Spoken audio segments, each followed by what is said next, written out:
మా ఇంట్లో బద్ధశత్రువు ఏదో కర్రీ అనుకుంటే బెండకాయ ఒకటే. ఎందుకంటే బెండకాయ మా వాళ్ళకు బద్ధశత్రువు అనమాట.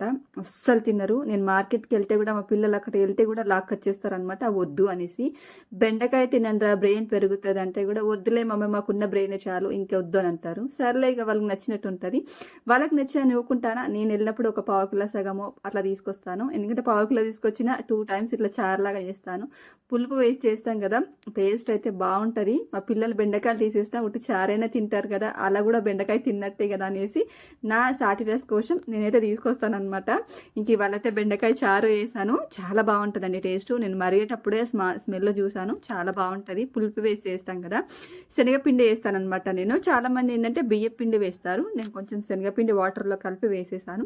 మరిగిన తర్వాత దించేటప్పుడు కొంచెం ధనియాల పొడి వేసేసి దింపేసుకున్నాం అనుకోండి టేస్ట్ చాలా బావుంటది. ఒక పూట తిన్నా చాలు. అందుకే మీకెలా ఇష్టం అనేది కామెంట్ చేయండి. నచ్చితే లైక్ చేయండి.